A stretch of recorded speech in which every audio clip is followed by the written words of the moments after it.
Teman-teman muda, sebelum kita bahas tentang panggilan, saya mau ngajak teman-teman muda untuk buka 1 Samuel 3 ayat 1 sampai 10. Yuk, buka. Ini juga adalah suatu pendalaman untuk materi yang akan saya bagikan sekarang. Di video ini aku nggak bakal bacain ayat kitab suci ya, jadi yang nunggu-nunggu dari tadi maaf ya. Tapi ya nanti bakal ada kayak ringkasannya, terus ada beberapa apa aja kejadian yang kesana juga pasti bakal disebut, cuman nggak bakal dibacain. Jadi lebih baik kalau Alkitabnya tuh yang udah mulai agak menguning atau udah mulai agak berdebu dibuka. Atau misalnya, lagi nggak ada Alkitab sekitar dari web atau dari aplikasi juga boleh ya. 1 Samuel 3 ayat 1 sampai 10. Ini juga sebagai kelanjutan dari cerita pengalaman yang tadi sebelumnya saya ceritain. Jadi di ayat-ayat 1 Samuel 3 ayat 1 sampai 10 itu, atau pasal-pasalnya buat teman-teman yang bukan Katolik, itu adalah ketika Allah memanggil Samuel pas dia lagi tidur. Samuel waktu itu mungkin juga masih ngantuk atau entah kenapa gitu ya, malah ngira itu suara gurunya, Eli, seorang imam, tempat yang mendidik Samuel sampai nanti besarnya. Yang menarik tuh bagaimana setelah beberapa saat Samuel salah kenal, Eli langsung ngeh kalau ini tuh Tuhan yang manggil. Dan menariknya lagi, Samuel menjawab seperti yang gurunya bilang, "Berbicaralah Tuhan, sebab hambamu ini mendengar." Kita tuh mungkin juga sama, pernah kayak si Samuel gitu. Panggilan Tuhan tuh gak gampang kita kenalin. Kadang seolah ada trial dan error dalam mengenali panggilan itu.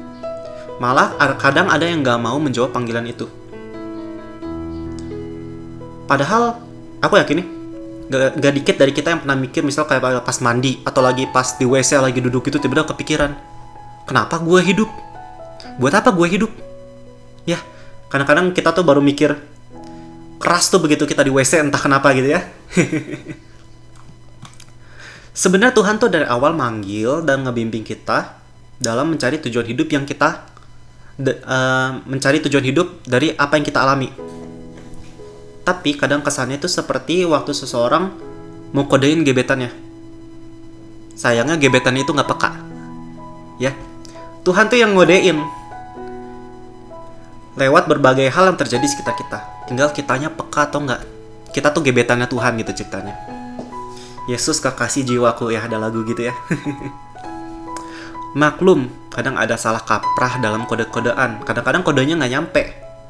Mirip lah ketika Samuel tuh ngira pas Tuhan yang manggil tuh itu sebenarnya suara gurunya gitu. Kayak ada salah kaprah gitu loh. Terus kenapa Tuhan manggil kita? Ibarat hubungan yang gak jelas, kita pasti nanya dong, mau dibawa kemana hubungan ini gitu, antara kita sama Tuhan, dan gimana cara panggilannya gitu. Nah, di gereja Katolik, panggilan Tuhan itu dikelompokkan jadi 3 macam, ya. Atau lebih tepatnya tujuan hidup yang bisa dipilih, bukan cuma dipilih tapi digunakan untuk menjawab panggilan dari Tuhan itu. Yang pertama adalah berkeluarga. Disclaimer dikit, berkeluarga yang dimaksud itu adalah bagian pas kita married, terus punya anak dan membesarkan anak itu. Memang sih ayah, ibu, papa, mama, papi, mami, bokap, nyokap itu masih keluarga. Tapi beda gitu. Kalau yang keluarganya itu anggotanya kita, saudara kita sama ortu kita, itu ada keluarga tempat kita dibentuk dan menerima panggilan. Tapi yang kita mau jawab sini adalah ketika kita menjawab panggilan itu dalam bentuk berkeluarga. Dalam hal ini kita adalah kawin. Mungkin ada yang udah, ada yang belum. Sebentar ya. Kenapa aku pakai kata-kata kawin itu? Karena di Katolik itu yang ada sakramen perkawinan, bukan pernikahan. Jadi nggak apa-apa kalau aku bilangnya kawin, atau biar lebih sopan dikit bilangnya married ya. Mungkin karena ada konotasi jelek gitu dari kata-kata kawin gitu ya. Jadi nggak apa-apa, aku sebutnya married aja deh. To be married. Untuk kawin itu adalah salah satu anugerah terbesar dalam hidup. Married itu artinya kita bersatu dengan pasangan kita untuk membangun sebuah keluarga. Ada berbagai arti pernikahan. Kalau di buku cetak itu ya, buku cetak kelas 12 bab 1 itu bisa dilihat dari sisi yuridis, sosiologis, antropologis, tradisional, dan peraturan perundang-undangan. Itu silakan lihat sendiri deh. Atau misalnya dari sumber-sumber lain, misalnya dari bahan materi pengantara persiapan perkawinan gitu, boleh lihat. Tapi kata kuncinya tuh ada di perjanjian, ikatan, mempersatukan, dan persekutuan. Dari sisi Katolik itu simpelnya gini aja deh, kita rangkum semua jadi satu. Perkawinan itu adalah ketika seorang laki-laki dan seorang perempuan menjalin ikatan cinta tak terpisahkan di hadapan Allah dan gereja, juga negara, walaupun mereka tidak sempurna, untuk membangun keluarga yang penuh cinta. Gitu ya. Artinya, pernikahan Katolik itu monogami dan monoandri. Ya, nggak boleh ada yang sama jenis atau homo gitu ya, atau LGBT ya mungkin. Dan nggak boleh lebih dari 2 orang dalam satu hubungan keluarga. Maksudnya yang perkawinan itu nggak boleh lebih dari 2 orang, cukup 1 pria 1 wanita ya. Terus perkawinan Katolik itu tidak terceraikan, tapi ada kecualinya juga. Kecuali kalau salah satu dipanggil oleh Tuhan atau meninggal. Itu biasanya setelah ada penyelidikan boleh gitu ya. Tapi ingat, setelah ada penyelidikan gitu ya. Jadi perlu adanya komitmen dan kesiapan sebelum dan sesudah merit. Untuk masalah komitmen sih biasanya tergantung dari gimana pasangan itu masing-masing. Gimana cara mereka tetap terhubung satu sama lain, misalnya gimana cara mereka menyampaikan cinta mereka gitu ya, dan menjaga hubungan mereka dari tahun ke tahun itu tergantung gimana pasangan masing-masing. Tapi kalau soal kesiapan, Gereja Katolik tuh kasih bantuan, kasih fasilitas dengan kursus persiapan perkawinan yang wajib dilakukan sebelum menjalani sakramen perkawinan. Biasanya sih kalau di kursus persiapan perkawinan tuh biasanya lebih ngebahas tentang hal-hal teknis tentang perkawinan. Misalnya nanti ada sesi seminar tentang finance gitu, gimana cara mengelola keuangan dan planning masa depan misalnya gitu. Atau gimana tentang cara mendidik anak gitu ya. Gimana, terus apa dasar-dasar ajaran kitab sucinya dari katekismus, dari Alkitab gitu ya. Nanti dibahas semua di kursus persiapan perkawinan. Tapi saya belum pernah sih. Aku belum pernah soalnya memang belum merit ya, masih baru mau masuk kuliah. Oke. Kemudian misalnya kalau pasangan yang merit tersebut punya anak, maka harapannya mereka bisa mendidik anak-anak itu dengan iman Katolik juga, dan tentunya berkembang dengan baik juga. Terlepas dari kondisi anak itu, apakah mungkin bakal sempurna, bukan sempurna sih, nggak ada maksud sempurna, apakah bakal dilahirkan dengan baik, atau misalnya ada cacat atau apa, tetap harus dibesarkan dengan baik gitu ya. Sebenarnya masalah punya anak ini dulu tuh harus gitu ya, jadi kalau mau merit harus punya anak. Tapi untuk sekarang kalau misalnya tidak diberkahi anak oleh Tuhan, tidak apa-apa gitu, selama mereka tidak putus gitu. Yang ditargetkan berikutnya adalah kesejahteraan dari keluarga itu masing-masing gitu. Kalau ternyata di tengah jalan nggak bisa punya anak gitu, padahal sudah merit gitu ya. Yang kedua adalah membiara. Ini panggilan yang paling overrated di Indonesia, paling salah kaprah. Seolah-olah semua yang disebut dengan panggilan itu adalah membiara semua. Begitu ada yang bilang, saya terpanggil sama Tuhan nih, langsung dibilang, oh mau jadi pastor, oh mau jadi suster, ya nggak?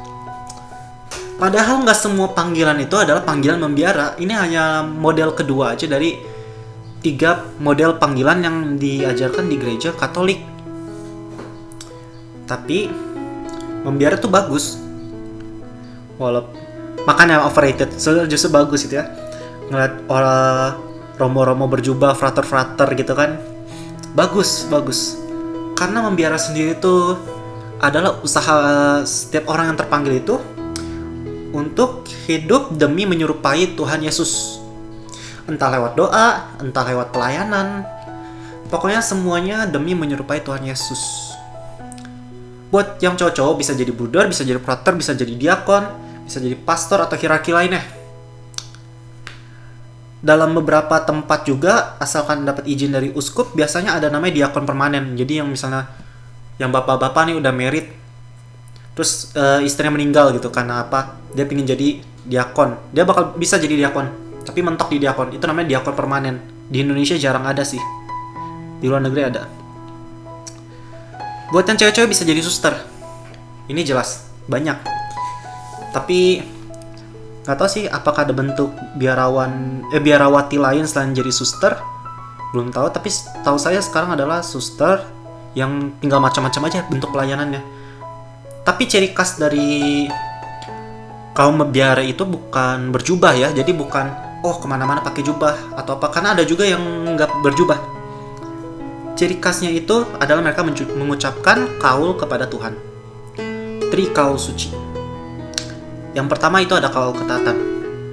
Itu taat kepada Tuhan dan taat kepada pemimpin tarekat atau ordo tempat mereka hidup baktinya gitu.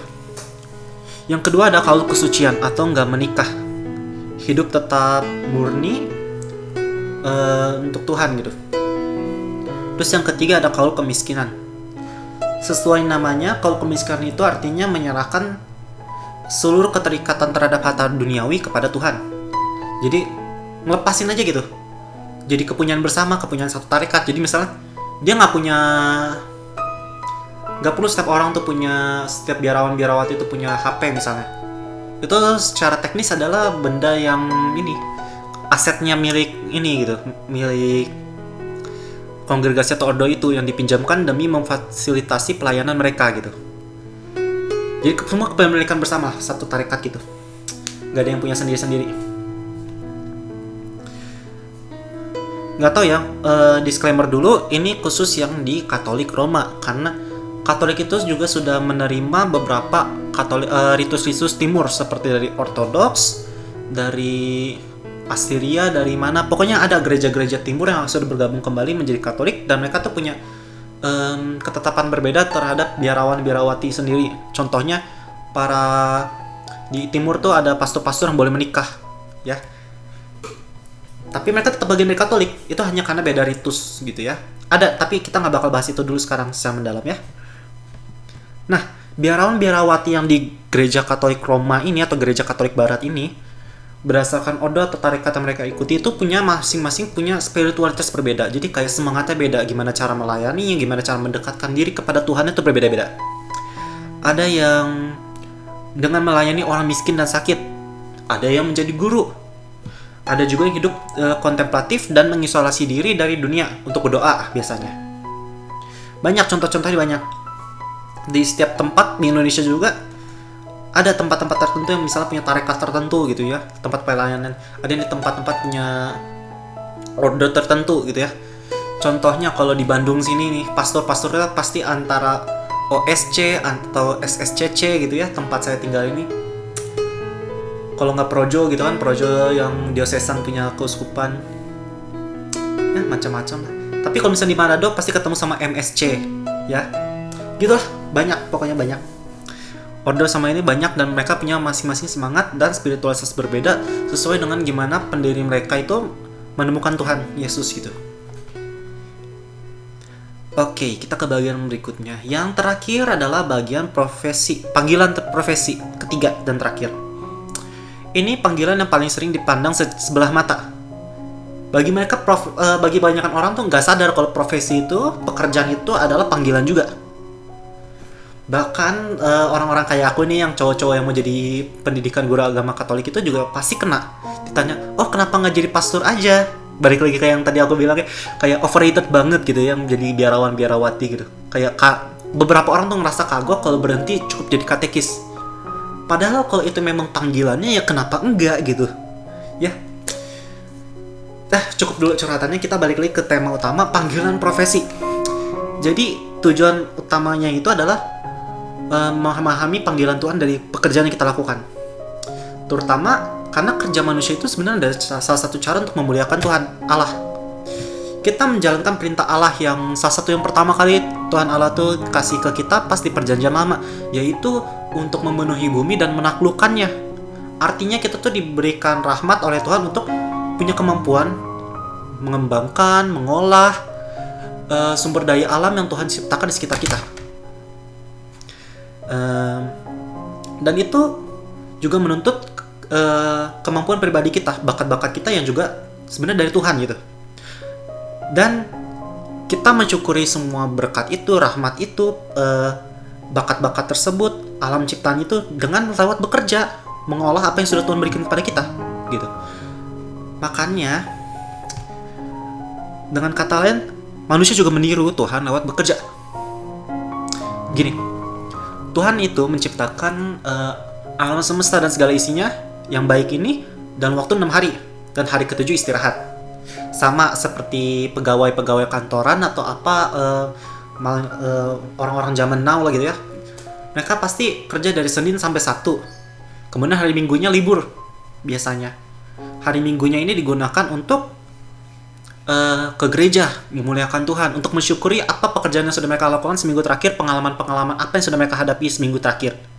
Mirip seperti itu. Jadi kayak kita tuh sebenarnya mengikuti model Tuhan dalam pekerjaan kita. Sama seperti Tuhan itu bekerja selama 6 hari menciptakan alam semesta dan segala isinya, kita juga bekerja selama 6 hari dan menggunakan hari ke-7 untuk istirahat dan memuliakan Tuhan. Begitu. Itu paling singkatnya sih kalau dari satu modul gitu, modul bacaan yang kelas 12 bab 1 itu tentang panggilan juga. Ini yang paling simpelnya, paling diringkasnya gitu. Nah, pekerjaan tuh bisa macam-macam. Bisa jadi dokter, bisa jadi tukang sapu jalanan juga pekerjaan. Tukang parkir juga pekerjaan. CEO di perusahaan gitu ya. Atau misalnya jadi kerja di lab atau apa, itu semua pekerjaan. Dan semuanya itu baik. Selama benar-benar disadari dan disyukuri bahwa itu adalah panggilan dari Tuhan. Ya, jadi jangan takut misalnya kalau kayak teman-teman semua ada yang tertarik misalnya jadi guru gitu. Orang-orang pasti bilang, "Guru apaan sih guru? Gaji kecil." Ya enggak? Tapi jangan takut gitu. Selama itu yakin itu adalah panggilan dari Tuhan, pasti Tuhan bakal ngasih jalan juga bagi kita untuk mendapatkan apa yang kita perlukan ya, bukan inginkan, perlukan dari pekerjaan tersebut. Minimal biar bisa hidup dulu, biar cukup dulu gitu, pasti Tuhan akan menyediakan gitu. Jadi jangan takut gitu kayak, guru mah gaji kecil, mendingan jadi dokter, gaji gede gitu. Padahal belum tentu juga. Kita kadang-kadang gampang menilai hanya berdasarkan apa yang tampak di depan. Nah, itulah kenapa apapun cita-cita kita, apapun panggilan kita itu perlu disyukuri. Jangan takut, jangan ragu. Apapun yang orang katakan, dengarkan saja, pertimbangkan saja. Tapi jangan menjadikan hal itu sebagai halangan buat kamu menjawab panggilan dari Tuhan tersebut.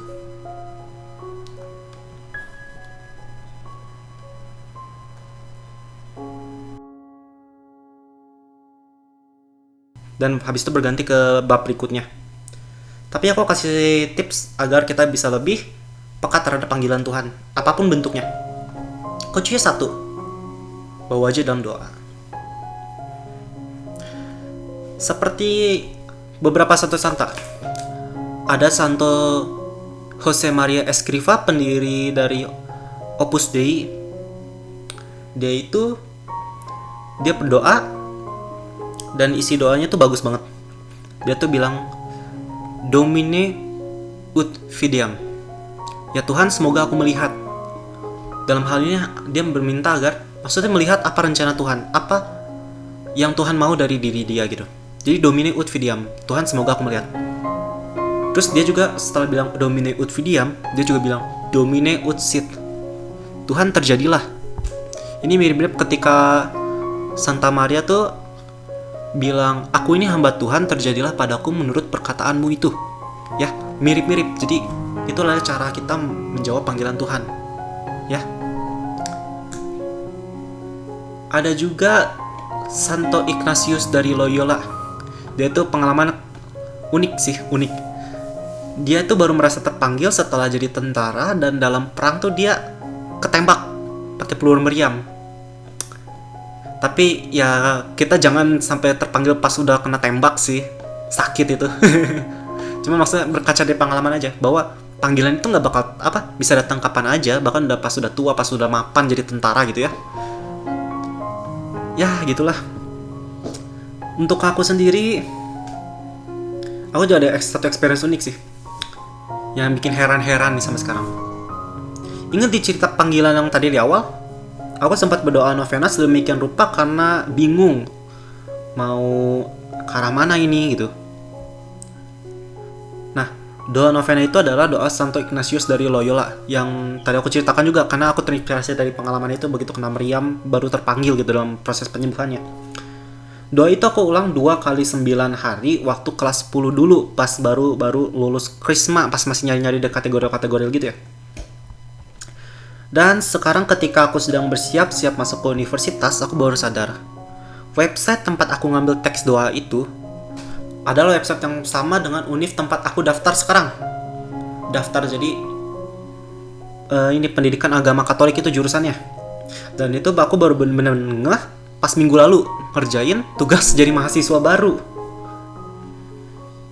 Ingat, aku tuh belum pernah kepikiran buat masuk ke univ ini waktu kelas 10. Ya waktu itu kan aku masih pikir mau jadi DKV gitu kan. Kan aku dicerita dari awal masih kepinginnya jadi DKV atau masih ada sisa-sisa pingin jadi IT, masih bimbang gitu ya. Masih peralihan ke arah psikologi. Belum kepikiran sama sekali mau ngambil tentang pendidikan agama Katolik ini. Tapi ini berarti ada sesuatu nih. Kenapa? Kok bisa gitu kayak ada linknya gitu. Aku doa dari website universitas ini, tapi gak ada hubungan apa-apa dan tahunnya aku masuk. Apakah ini tanda-tanda? Gak tahu ya. Teman-teman bisa simpulkan sendiri. Teman-teman kalau mau share juga tentang pengalaman panggilannya, boleh banget ceritain di bawah. Di kolom bawah ini nanti kalau ada yang bagus bakal saya like, mungkin juga bakal saya repost tapi gak janji gitu ya. Boleh banget. Ya, semoga teman-teman lewat video hari ini bisa semakin sadar tentang panggilan hidupnya dan semakin jelas gitu. Gue tuh siapa? Gue mau dibawa kemana gitu? Ya. Dah, segitu aja video kali ini. Teman-teman muda semua, sampai bertemu di kesempatan berikutnya. Terima kasih.